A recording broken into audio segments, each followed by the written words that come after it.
Labda nilirahisishe hilo. Makandi maswali tunaita ya uchokozi. Tuko kwenye msiba. Sasa tusitafute msiba juu ya msiba. Tuko kwenye msiba na sio haki mimi nikaanza kuwa judgmental kwa viongozi wenzangu.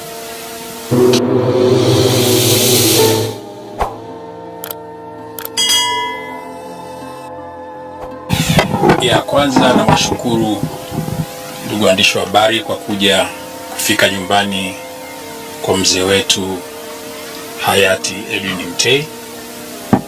Kama mjuavyo, mzee Mtei ni kiongozi mwandamizi katika nchi yetu kwa miaka mingi sana, kabla ya uhuru, wakati wa uhuru na hata baada ya uhuru, na hata katika mfumo wa vyama vingi vya siasa kuanzia mwaka 1992. Mzee amerehemika jana usiku wakati juhudi za kifamilia zikijaribu kumwaisha katika hospitali ya Seliani baada ya kuona hali yake imekuwa ngumu zaidi. Hata hivyo, mzee ameugua kwa muda mrefu na amekuwa anapatiwa matibabu katika hospitali mbalimbali ikiwemo Nairobi Hospital Kenya, Dar es Salaam na maeneo mengine kadha wa kadha. Familia imepokea kwa uzito mkubwa sana msiba huu, na natambua vile vile viongozi mbalimbali wa kisiasa, wa kiserikali nao wamepokea kwa uzito mkubwa msiba huu kutokana na rekodi nzuri iliyotukuka ya mzee wetu Edwin Mtei. Familia wengi wa watoto wako nje ya Arusha na wanaendelea kukusanyika hapa nyumbani Tegero Arusha. Kwa hiyo wengine wataendelea kufika leo, wengine watafika kesho, lakini taratibu mbalimbali za mazishi zitapangwa na familia kwa kushirikiana na taasisi mbalimbali ambazo mzee alizihudumu kwa njia moja au nyingine. Tumepokea salamu kutoka Benki Kuu, tumepokea salamu kutoka kwa rais, tumepokea salamu kutoka kwa waziri mkuu, tumepokea salamu kutoka ofisi ya Afrika Mashariki, Jumuiya ya Afrika Mashariki, na bado kwa kweli salamu nyingine mbalimbali zinaendelea kuja na tutaendelea kuzipokea, na tunawashukuru wote ambao wanatukimbilia kwa njia moja au nyingine kushiriki na sisi katika mipango ya kumlaza mzee wetu. Natambua chama cha Chadema nacho kimetuma ujumbe katika msiba huu ili kuungana na familia, kwa sababu mzee alikuwa ni muasisi wa chama chetu na bado ni kiongozi ambaye tulikuwa tunamheshimu sana katika njia mbalimbali, kwa sababu misingi yote ya Chadema huyu ndio founder, original founder. Mimi nami nilikuwa mmoja wapo wa waasisi, lakini wakati tunaasisi Chadema mimi nilikuwa mdogo sana, lakini wazee wale ndio walikuwa wazee wenyewe, walikuwa na uzoefu mkubwa katika utumishi wa umma, ndani ya mashirika ya umma, ndani ya serikali, ndani ya bunge, ndani ya taasisi mbalimbali ambazo walihudumu kwa nyakati tofauti. Kwa hiyo nawashukuru ndugu waandishi, tukimbilia tangu mapema asubuhi, mmekuwa hapa mkisubiri neno la familia. Neno rasmi la familia na ratiba nzima ya msiba itatoka kesho, kwa sababu bado tunasubiri ndugu zetu wengine wafike kutoka maeneo mbalimbali ya dunia ambako wapo, na hakika mpaka kesho mchana neno rasmi kabisa na ratiba rasmi ya msiba inaweza ikatoka.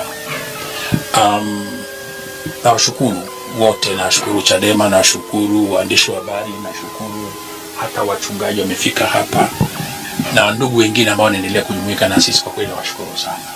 Tushirikiane kumpumzisha mzee wetu kwa heshima anayostahili, na ni tumaini langu kwamba huu msiba wa mzee Mtei utakuwa unakwenda kuweka alama ya kumkumbuka mtu mmoja aliyekuwa kiungo muhimu sana katika siasa za nchi yetu. Mzee amefanya mambo mengi na alifanya siasa kwa muda mrefu, akiwa ndani ya serikali, baadaye akiwa ndani ya chama chetu baada ya kukiasisi. Kwa hiyo ni mtu ambaye alijenga mahusiano mema na watu wakati wote. Mzee Mtei hakuwa mtu wa shari wakati wote. Alikofanya kazi alikuwa ni mtu yuko organized, na alikuwa hachagui rafiki. Alikuwa na marafiki ndani ya chama chake na nje ya chama chake, katika taasisi mbalimbali. Alikuwa ni mfanyabiashara vile vile na ni mkulima mkubwa vile vile. Hakuwa mtu mwenye njaa, alikuwa ni mtu mtu ambaye alikuwa anajiweza, lakini bado aliweza kufanya siasa za mageuzi katika mazingira yale. Ni mtu wa kipekee sana. Si watu wengi waliokuwa na nafasi kama yake na nyadhifa kama zake ambao waliweza kujitolea kufanya siasa za upinzani Tanzania. Lakini siasa za upinzani za kina Mzee Mtei hazikuwa za kulumbana sana, zilikuwa zaidi za kunyosha sera. Misingi mikuu ambayo mzee huyu ametuachia ni sera. Mtakumbuka Chadema kilikuwa ni chama chenye sera bora ambazo hata Mwalimu, baba wa taifa letu, alikiri kwamba chama hiki katika vyama vyote aliona Chadema kilikuwa ni mojawapo ya chama kilikuwa kina sera bora sana.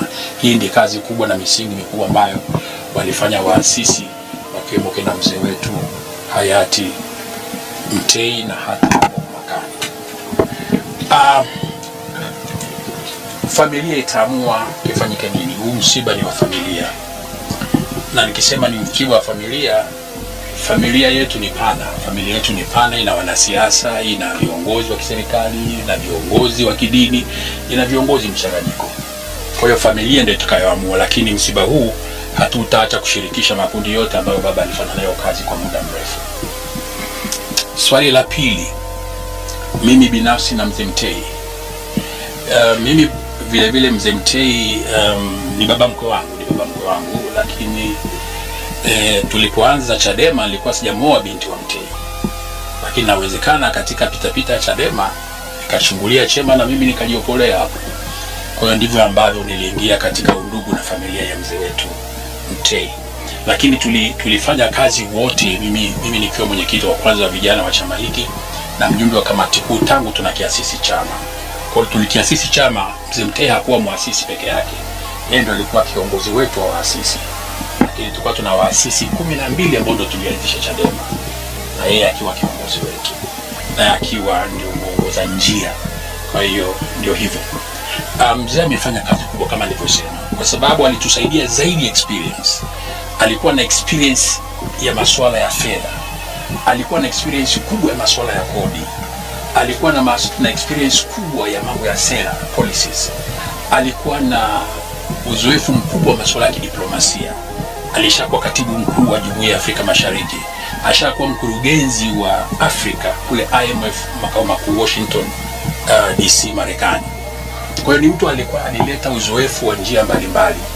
Alikuwa ni gavana wa kwanza benki kuu ambao walianzisha benki kuu ya kwanza. Alishakuwa katibu mkuu wa fedha. Kwa hiyo masuala hata ya kuanzisha fedha za Tanzania, noti za Tanzania, Mzee Mtei alikuwa muasisi wa sarafu ya kwanza ya Tanzania baada ya ile sarafu ya Afrika Mashariki, baada ya sisi kuanzisha benki yetu ya benki ya Tanzania.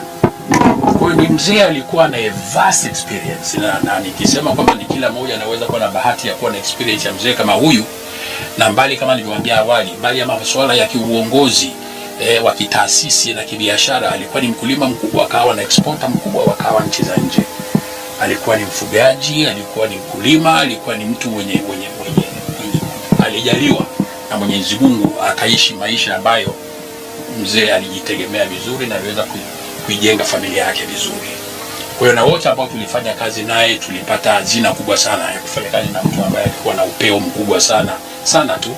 Alikuwa na uwezo mkubwa sana, sio tu wa kibinadamu lakini hata wa kiakili. Ni mzee ambaye alikuwa ni mtendaji kweli na anaelewa kazi na ana dedication na kazi yote anayofanya. Na ni zaidi ya yote ni mtu mwaminifu sana. Hutamkuta Mzee Mtei na question mark yoyote katika maisha yake. Ni mtu ambaye maisha yake aliyanyosha sana kwa wakati wote. Na ndio sababu alijiamini hata kuwa katika vyama vya upinzani. Labda nilirahisishe leo. Maka ndio maswali tunaita ya uchokozi. Tuko kwenye msiba. Sasa tusitafute msiba juu ya msiba. Tuko kwenye msiba na sio haki mimi nikaanza kuwa judgmental kwa viongozi wenzangu. Kila uongozi una utaratibu wake, una staili yake.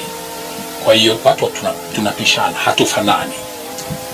Enzi ya Mzee Mtei alifanya aliweza kuyafanya. Akaja Mzee Makani akafanya aliweza kuyafanya. Nikaja mimi nikafanya aliweza kuyafanya. Wamekuja wengine na watafanya watakaweza kuyafanya. Ni mapema sana kwanza kuwa judgmental. Tusiwe judgmental, tuachie kila watu na nafasi yao wafanye kazi zao na tuwatakie heri ili nchi ikapate baraka zaidi. Hakikisha umesubscribe, comment, like na kushare. Mseto Media, we connect everywhere.